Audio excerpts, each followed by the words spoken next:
1st of February 1959, 10 young hikers pitched their tent on the slopes of a mountain the local Mansi people called Kholat Syakhl. Dead mountain. By morning, 9 of them would be dead. And no one, not the investigators, not the scientists, not the military, not 5 years of investigation, has ever been able to explain what happened to them. The tent was found 3 weeks later, collapsed, half buried in snow, and slashed open from the inside. Every belonging was still there: shoes, coats, food, money, documents, everything a person needs to survive in the Ural Mountains in winter. Abandoned. 9 sets of footprints led away from the tent and toward the forest below. Some were barefoot. Some wore a single sock in temperatures of -30 degrees. In winds of 30 meters per second, they walked. The footprints showed order. They did not run. They walked calmly, barefoot, into a blizzard, toward the dark tree line, and never came back. To understand what happened on that mountain, you need to understand who these people were. They were students and graduates of the Ural Polytechnical Institute in Sverdlovsk, young, fit, experienced. This was not a group of amateurs stumbling into the wilderness. Their leader was Igor Dyatlov, 23 years old, an engineering student with a reputation for meticulous planning and calm authority. The kind of leader people trusted with their lives. Zinaida Kolmogorova, 22, quiet, determined, one of the most experienced hikers in the group. Rustem Slobodin, 23, reliable, steady. Yuri Krivonishenko, 23. He had worked at Mayak, the secret nuclear facility where a catastrophic reactor accident had been covered up just 2 years before. Yuri Doroshenko, 21. The youngest of the men, Ludmila Dubinina, 20. Small, tough, good-humored. The kind of person who made others feel safe. Alexander Kolivatov, 24. Studious, methodical. Nikolai Thibault, Brignos, 23. Born in a Soviet labor camp to French communist parents who had been arrested. He carried that weight quietly. And then there was Semyon Zolotaryov, 38 years old, a stranger who joined the expedition at the last minute. The others barely knew him. He had appeared in the group almost by accident, introduced through a hiking club connection. His background was difficult to verify. His identity would later raise questions that no one could fully answer. The 10th member of the group was Yuri Yudin, 21. On January 28th, 5 days into the expedition, he was forced to turn back. Severe pain in his back and joints. He said goodbye to his friends at the edge of a forest, watched them continue toward the peaks. He was the only one who came home alive. The expedition had departed Sverdlovsk on January 23rd. Their destination, Mount Ototen, a peak in the northern Urals. The route was classified as Category 3, the highest difficulty rating in the Soviet hiking system. They were expected to return by February 12th. They carried supplies for a long winter trek. They carried the camera. They carried German. They were prepared for everything the mountain could throw at them. They were not prepared for what they found. The first days went well. The group moved through villages and forests, following established trails. The camera captured them laughing, posing, building snow shelters, normal, happy, alive. But on February 1st, something went wrong. The group lost their bearing. Instead of descending into the forested valley below the pass, they deviated west and began ascending the exposed slopes of Kholat Syakhl. Dead mountain, they set up camp on the open slope. No trees, no shelter, no windbreak, nothing between them and the sky. The temperature that night dropped to between -25 and -30 degrees Celsius. The wind howled across the exposed ridge at 20 to 30 meters per second. It was the worst possible place to spend the night.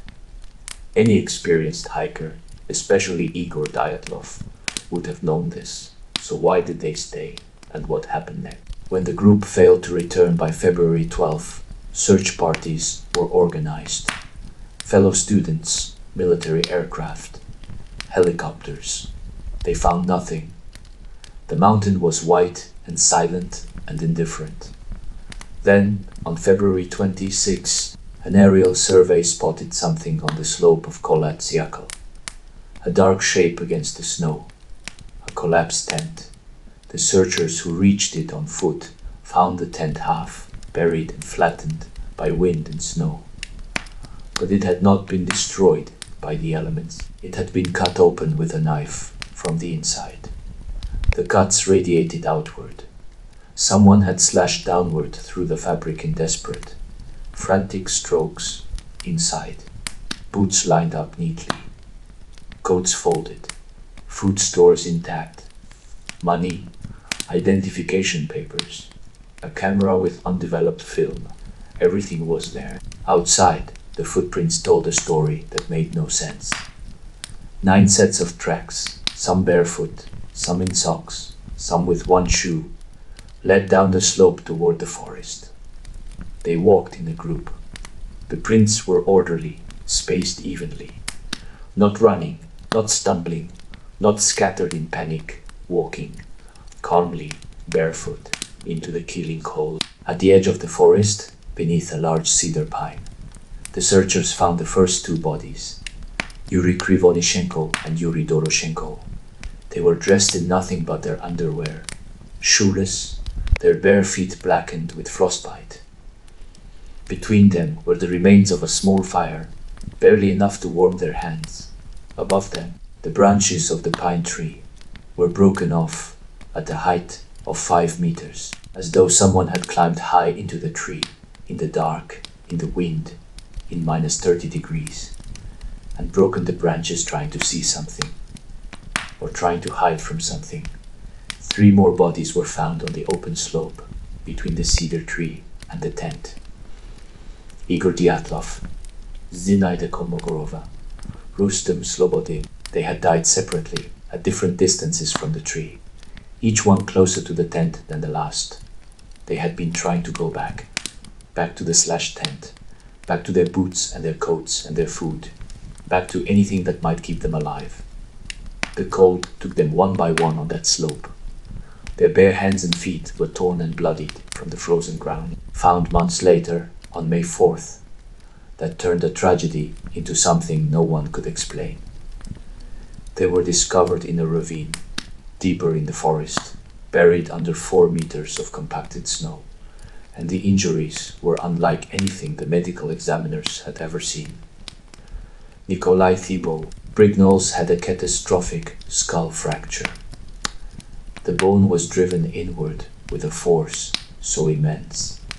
It was compared to a car crash at high speed. Lyudmila Dubinina had severe chest fractures, multiple ribs broken inward. But there were no external wounds, no bruises, no cuts, no abrasions on the skin. The damage was entirely internal, as though something had crushed her torso with enormous pressure, without touching the surface of her body. And then there was what was missing. Lyudmila Dubinina's tongue was gone. Her eyes were gone. Part of her lips was gone. The soft tissue of her face had been removed, cleanly, precisely, as though excised. Semyon Zolotarayov, the mysterious outsider who had joined the group at the last moment, had suffered severe chest trauma identical to Dubinina's, crushing internal injuries, no external wounds. His eyeballs were missing.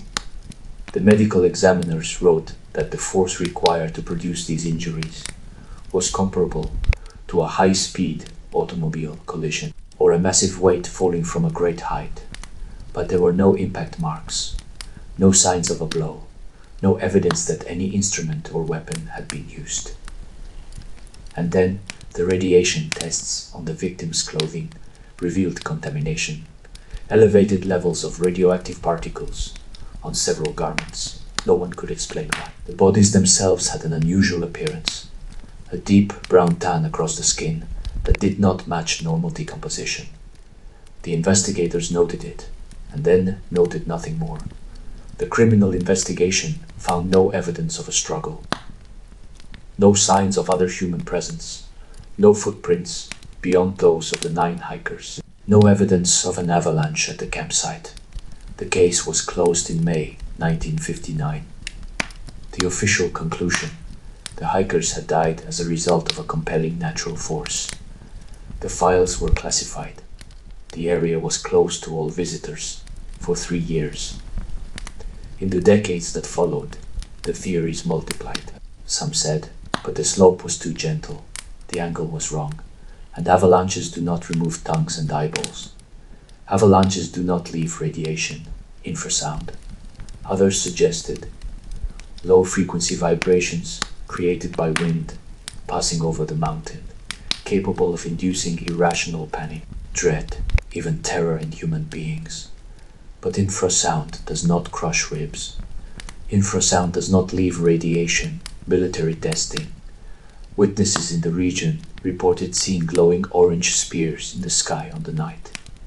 The radiation, the orange lights, the deep brown skin, the classified files, the 3-year closure.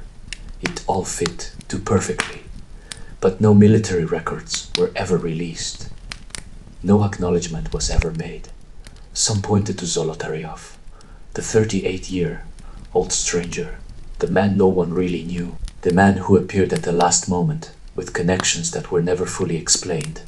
Was he KGB? Was he military intelligence? Was the entire expedition a cover for something else?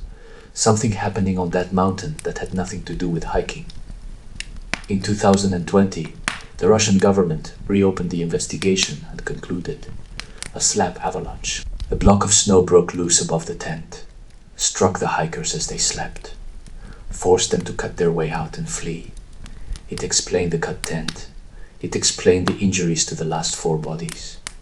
It did not explain the barefoot footprints walking calmly downhill. It did not explain the missing tongue. It did not explain the radiation. It did not explain the orange spheres. It did not explain the 3-year closure. It did not explain the classified files. And almost no one who has studied this case in depth believes it. Here is what we know. 9 experienced hikers, intelligent, prepared, rational people, cut their way out of a tent in the middle of the night. They walked barefoot and underdressed into a blizzard at -30 degrees. They did not run. They did not scatter. They walked together in order toward the forest. Some of them died of hypothermia on the open slope. Some died at the tree line. 4 of them suffered injuries equivalent to a car crash, with no external wounds whatsoever. One of them was found without a tongue, without eyes, without part of her face. Radiation was found on their clothing. Orange lights were seen in the sky. The area was sealed for 3 years. The files were classified. And 65 years later, no theory explains all of it. The wind still blows across the slopes of Kholat Syakhl. The snow still falls on the place where 9 young people walked into the darkness and did not return. Whatever happened to them, whatever drove them from their tent into the killing cold, died with them on that mountain. And perhaps that is the most frightening thing of all. Not that they died, but that no one will ever know what they saw in their last moment, what they felt, what they were running from or walking toward. The mountain knows. The mountain is not telling.